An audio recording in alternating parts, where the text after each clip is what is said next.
So नमस्कार. नमस्ते. आज आपल्यासोबत आहेत मालती इनामदार नारायणगावकर, ज्या विठाबाई नारायणगावकर यांच्या वारसदार आहेत. तर आपण त्यांच्याशी बातचीत करणं. ताई, तुमचा थोडक्यात परिचय सांगा. मी विठाबाई भोमंग नारेगावकर यांची कन्या मालती इनामदार नारेगावकर, तमाशा मंडळ. किती वर्षापासून क्षेत्रात आहे? आज मी 35 वर्ष झाले माझा कार्यक्रम चालू आहे. पण सरकारने काय अजून मानधन आलं नाही, काय नाही. आज ज्याला काय येत नाही त्याला लोक मानधन चालू करतात आणि माझ्यासारखीला मानधन काय नाही. आज मी 100 लोक सांभाळते. हा माझ्या आईच्या आशीर्वादामुळे सांभाळते. मी कोण नाहीये, पण तिचा माझ्या पाठीशी आशीर्वाद फार मोठा आहे. मी तिच्या नावावरच आतापर्यंत चमकले. म्हणजे ताई, ज्यावेळेस आईच्या कर्तृत्वावर तुम्ही पाऊल ठेवलं, तर त्यावेळेस तुम्ही पहिलं पाऊल स्टेजवर ठेवलं. हा, तर त्यावेळेस तुमच्या मनामध्ये काय भीती, दडपण किंवा? मी आईला म्हणायची की आई मला तमाशा नकोय, मला शिक्षण करायचंय. पण आई म्हटली असं नाही, आपली ही पिढ्यानपिढी चालली पाहिजे.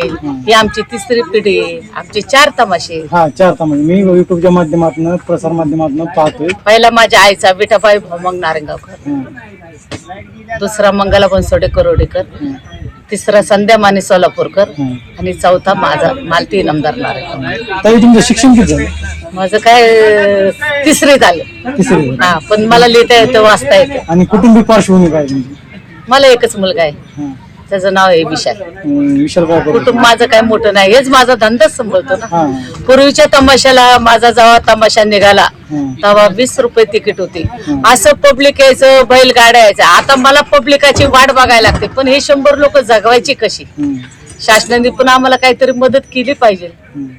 ताई, असा प्रश्न झाला की लोकांचा ह्या कलेकडे बघण्याचा फार गैरसमज. दृष्टिकोन बदललाय का? किंवा पूर्वी आणि आताच्या कलामध्ये फरक काय झाला? पूर्वीच्या तमाशामध्ये आणि आताच्या तमाशामध्ये फार जमीन असा फरक आहे. पहिल्या पूर्वी तमाशा 8 वाजले का तोडून 2000, 3000, 4000 पब्लिक यायचं. पण आता 400 सुद्धा 500 सुद्धा यायला मुश्किलपणा व्हायला लागले. मग ही कला कशी काय आम्ही जिवंत ठेवायची? म्हणजे हे कारण काय वास्तविक? हे टीव्ही, मोबाईल, सोशल मीडिया. लोकांच्या हातात 24 तास मोबाईलच असतो ना. मोबाईल मध्ये सगळं बघायला भेटतं. जी जिवंत कला आहे, हा, ती जिवंत कला आता बाजूलाच राहिली. लोकांचा बघण्याचा दृष्टिकोन कमी झाला. बरोबर. तर ताई, ह्या माध्यमातून तुम्ही असं काय सांगाल की लावणी ही महाराष्ट्राची लोककला आहे? लावणी, हा, हे तुम्ही आजपर्यंत वर्षानुवर्ष चालवत आणली, तुमच्या पिढीने चालवत आणली. तर ह्याच्याबरोबर तुम्हाला पुरस्कारही भेटले? पुरस्कार सगळे भेटले. कुठले पुरस्कार? गेल्या वर्षी जेजुरीला भेटला. सांगा ना. पुरस्कार, शासकीय पुरस्कार अनेक भेटले. नाही, तुम्ही शासकीय पुरस्कार अनेक भेटलेले मला. कुठले भेटले? विलासराव देशमुखने सुद्धा दिला. 2024 मध्ये पट्टेबापूरावांचा भेटला. आता पुरस्कार रामचंद्र पवार यांचा सुद्धा भेटला. असे लय पुरस्कार भेटले. पण तुम्हाला मानधन, म्हणजे असे सरकारचे असे मानधन किंवा महिना वगैरे काही? मला मानधन चालूच नाही. 3 वर्ष झाले फाईल मी दिलेली, पण माझी फाईल कोणी घ्यायलाच तयार नाही. तर कलाकारांचं जीवन कसं असतं? हे कलावंतांचं जीवन, आता त्यांनी कार्यक्रम तमाशामध्ये करतील तेव्हाच त्यांचं पण जीवन आहे ना. कलावंतांकडे सुद्धा बघितलं पाहिजे, नर्तकीकडे बघितले पाहिजे. आज हे संचे कोण कोल्हापूरचे आहेत, कुणी साताराचे आहेत, कुणी नागपूरचे आहेत. सगळ्या लेडीज माझ्याकडे आहे, कलावंत आहेत. आज त्यांच्या आशीर्वादानेच मी 35 वर्षे घेऊन चमकले. माझ्या आईचा आशीर्वाद माझ्या पाठीशी होता. इथून पुढचा वारसा कोण चालवणार तुमचा? आता आहे माझा मुलगा आहे, नातू आहे. नातू आणि मुलगा. हा. तुमचं वय काय आहे? माझं 59 वर्ष. तुमच्या असा आयुष्यातला भावनिक प्रसंग आहे का? या कलेमधला एखादा? ज्या बघनाट्य काढलं मी, थडग्यातनं उठली सून, माझी सासूची भूमिका होती. मग सुनाला मारायचं होतं वेळाने, तिचा खून करायचा होता. पण जशी मी भूमिका केली तसे पब्लिकने मला दाना चपल्याच मारल्या. पब्लिकला आवडली ना माझी भूमिका सासूची. मग कॉमेडी सुद्धा केली. आता मला खुशाल फाशी द्या. ते सारखं मी पब्लिक, तेव्हा 4-5 हजार पब्लिक होतं तमाशा बघायला. आता मला खुशाल फाशी द्या ते बघनाट्य होतं.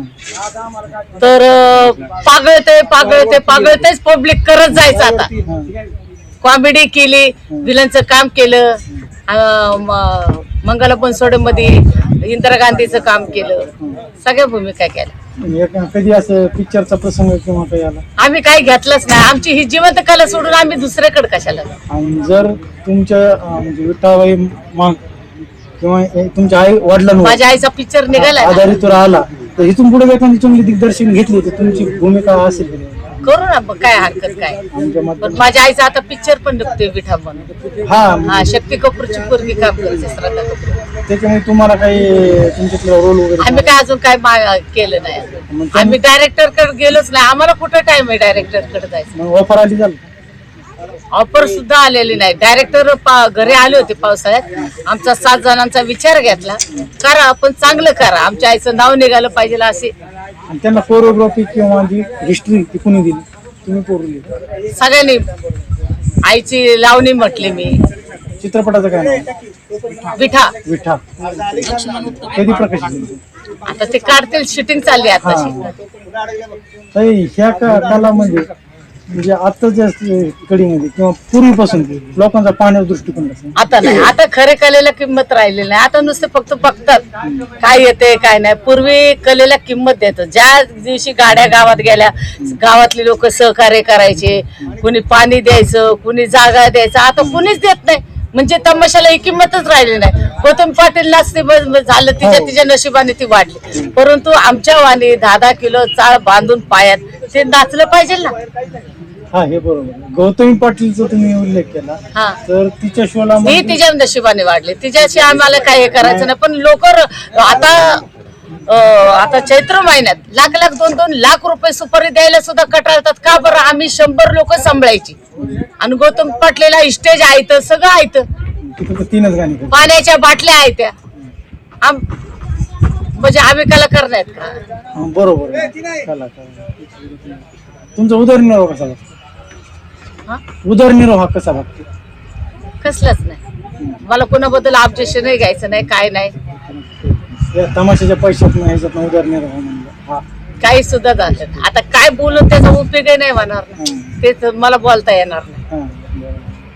म्हणजे कलाकार फक्त हे 100 लोक जगवायचे हेच. कलाकाराचं जीवन कसं आहे? पडद्यामागचे कलाकार किंवा स्टेजवर नसणारे कलाकार जेव्हा ते फड मालकाकडनं उचले घेतील तेव्हा त्यांचा पावसाळा चालतो.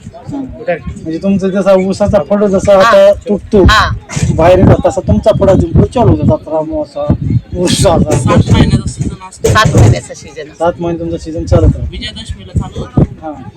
बुद्ध पौर्णिमा समाप्त होतो. आणि तोपर्यंत कलाकार आपण आपल्या गावी वगैरे असतो. हा, जे त्याच्या कार्यक्रम संपला का जे त्याच्या घरी गेले हिशोब. 4 महिने ऑफ सीझन असतो हा. पावसाळ्यातला. तर असा प्रसंग आला की कुठली एखादी तुम्ही लावणी केली की त्याच्यावर वंश स्कोर झाला? आईची पण लावणी वंशमोर होती. आता मुंबईला आईच्या नावावर पुरस्कार आहे ना. हा. तेव्हा एकदा माझा कार्यक्रम झाला होता. तेव्हा मी आईची लावणी म्हटले होते. नुसते असे पैसे गोळा केले, वरतीत असे सगळ्या लोकांनी पैसे ओतले होते. कुठली लावणी? ते लाज धरा पाहुणं जरा. ती आईची लावणी तुम्ही? हा, आधी एकदा एक कडव. लाज धरा पाहुणे जरा, जनाची मनाची पोटासाठी नाचते मी, परवा कुणाची. पोटासाठी नाचते मी, परवा कुणाची. डावा डोळा धुतून कुणू नका, कुणू नका. बिगी बिगी हसू दे, हिनू नका, हिनू नका. आठवर जपली मी, आठवर जपली मी, तरुणपणाची सख्या साजनाची. पोटासाठी नाचते मी, परवा कुणाची. पोटासाठी नाचते मी, परवा कुणाची. तिला तरी आता तुम्ही लावणी नाही, जे तुमचे कला म्हणतात ते पडद्यामध्ये काम करतात बाहेर, जे त्यांचे लहान मुली आहेत तर त्यांचं शिक्षणाचं किंवा समजा काय नाही. त्यांचं शिक्षणाचं कशाचं काहीच नाही. जर ते समजा नर्तिकी जर कार्यक्रमला आल्या तर त्यांच्या मुलांच्या शिक्षणाचे हालच आहेत ना. शिक्षणाचा कुठला प्रश्न त्यांचं भविष्य काय त्यांचं भविष्य मी काय पाहिजे. एक आम्ही एक अशी कोलाट्याचं पोर म्हणून हा किशोर शांताबाई काळे, हा हे तुम्ही पण वाचला असेल. की तसा एखादा मुलगा डॉक्टर, वकील व इंजिनियर या माध्यमातून जर पुढे येत असेल तर त्याला तुम्ही हा माझ्या बहिणीचा मुलगा डॉक्टर आहे ना, हा, विद्या वावळ. हा. माझ्या बहिणीचा मुलगा डॉक्टर आहे, मग तो पंकज वावळ. मग तो हे म्हणजे पण तो ती या कार्यक्रम मध्ये नाही आली, कधीच नाही. नाही कधीच नाही आली या कार्यक्रम मध्ये. आणि सुनबाई सरपंच आहे. तुमच्या ना हा फक्त हा लोकांचा म्हणजे कला म्हणून हे जोपासताय तुम्ही. हा हे कला काही ह्याच्यामध्ये एक असं प्रश्न की कला केंद्र एक म्हणून आहे आणि तमाशा म्हणून आहे. तमाशा वेगळा आणि संगीत बारीक. नाही कला केंद्र म्हणजे कला केंद्र संगीतगारी, कला केंद्र आणि तमाशा याच्यात फरक काय? फरक आहे जमीन आसमानाचा. तमाशा म्हणजे हा पोट भरणारा रसिकाची मनोरंजन करणारा हा तमाशा. हे ते कला केंद्र म्हणजे ते संगीत बारीक. त्यांच्यातून आमच्या जमीन आसमानाचा फरक आहे. त्या 6 वारी साडीवर नाचतात, आम्ही 9 वारी साडी नाचतो. म्हणजे नऊ आमच्या आणि पायाचा 9 वारी साडी, कुचाडा. ही लोककला तुम्ही जोपासता महाराष्ट्रात. आणि जो तो वर्ग आहे कला केंद्र तो एका ठिकाणीच असतो. हा. आई माझी नेहमी मला म्हणायची की मालती तुझ्याच नाव, तू जसा मंगला बनसोडेने काढला, संध्या मानेने काढला, तुझा पण तमाशा निघेल. तिच्या आशीर्वादाने आज 30-35 वर्ष झाले माझा कार्यक्रम चाललाय. किती प्रसंग येऊ द्या, किती हे येऊ द्या, पण हिंमत हारली नाही. कधी एखादा वाईट प्रसंग आला का होता तुमच्यावर? लय वेळा वाईट प्रसंग आला. सांगा ना वाईट प्रसंग. त्या औरंगाबाद मध्ये कार्यक्रम होता माझा, फुल पब्लिक, 4-5 हजार पब्लिक होतं. आणि मी ती मेकअपच करत होते, तर इन्स्पेक्टरने काय सांगितलंय की मालती मॅडम आता तुम्ही तमाशा बंद करा. मग आता हे जे पब्लिक आले ह्याचं काय करायचं? नाही तमाशा बंद करा. मग असा जी धिंगाणा झाला म्हणता तुम्ही, फार मोठा धिंगाणा झाला. गाड्या तोडल्या, सगळं लाईटचं सामान फोडलं, हे केलं. पण आम्ही जीव वाचवण्यासाठी आम्ही कोळशाचं खाण आहे ना तिथं लपलं सगळं, पण आमचा जीव वाचला. मग दुसऱ्या दिवशी इन्स्पेक्टरनी माफी मागितली, आम्ही असं करायला नव्हतं पाहिजे. चालू कार्यक्रम जर पण केला तर पब्लिक खवळणारच. मग त्यांचा सुद्धा दोष नव्हता ना. त्यांनी का असं केलं? आवाज कमी करू. आता काय त्याच्या मनाला माहिती का केलं. तुम्हालाही माहिती. हे 2-3 प्रसंग असे माझ्या जीवनात लय येऊन गेले. अजून एखादा प्रसंग वाईट? पब्लिक मी गेले, किती पब्लिक हे असू द्या, किती दादा असू द्या, पण मी पब्लिकला लेक्चर दिलं काही होत नाही. पब्लिक एकदम गार होत. आणि आनंदी होतात पब्लिक. आनंद आयुष्यातला आनंद आहे का सांगा ना विषय की खूप आनंद झाला मला, आता समाधान झालं असं कधी? फक्त माझ्या आयुष्यात एकच आनंद झाला की माझा तमाशा ज्या दिवशी निघाला का, माझ्या नावावर बोर्ड आला, त्या दिवशी माझ्या जिंदगीतला पहिलाच आयुष्य आनंद.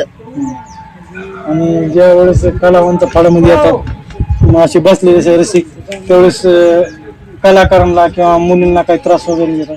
आता बस देतात त्याला काय करायचं, ती बदनामी नाही करायची. पब्लिक आहे शेवटी, रसिक पब्लिक आहे. पिक्चरला नावत होते तर आपला तमाशा आहे.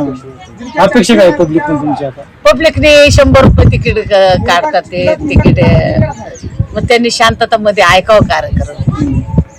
100 रुपये घ्या तुम्ही, आम्ही तुम्हाला कला दाखवते. कला दाखवते. हे कुणी दगड मारणं, कुणी असं हे करणं योग्य वाटत नाही.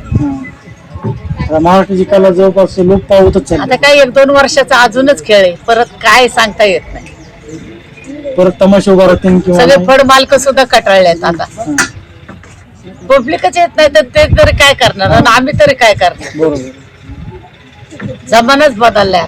नाही जमान्याचे लोक कला आहेत का, जुने तमाशा कलाकार असो किंवा बहुरूपी असो, ते भरपूर कलाकार आता लोक पावत चालले. ह्याच्याकडे म्हणजे नेमकं शासनाकडून काय अपेक्षा आहे की शासनाने पण आता कोणी 7-8 फड आहेत, त्यांना सुद्धा हे मानधन भेटलंच पाहिजे, आम्हाला पॅकेज भेटलंच पाहिजे. शासनाला माझी मालती इनामदारची विनंती की आम्हाला वर्षाला का होईना पॅकेज दिलंच पाहिजे ना. आम्ही कसं जगायचं? तमाशा आहे म्हणून आमचं जीवन आहे, परत काय. ही आपली तमाशा हीच जी संस्कृती लोककला म्हणजे विदेशात कानाकोपऱ्यात लावून निघायली. म्हणजे तुमच्या तमाशातल्या एखाद्या कलावंतांनी किंवा बाहेर ते मग आम्हाला पण पाहिजे बाहेरचा चान्स. बाहेर चान्स भेटलेला आहे, तमाशा लावून झालेली आहे, पण हीच लोकांना आता लोप पावत चालली आहे. तर ह्याच्यासाठी तुम्ही काय सांगाल? काय करणार आहे शेवटी जर पब्लिकच नाही आलं कार्यक्रमला तर आम्ही तरी काय करणार. तो 1-2 वर्षाचा खेळ आहे, परत तमाशे बंद होणार, मग 3 महिन्याचे तमाशे चालणार. 3 महिने हा ते चैत्राच्या अगोदर. म्हणजे हे जास्त करून सोशल मीडियाचा वापर जेवढा घातक आहे तेवढंच हे घातक आहे.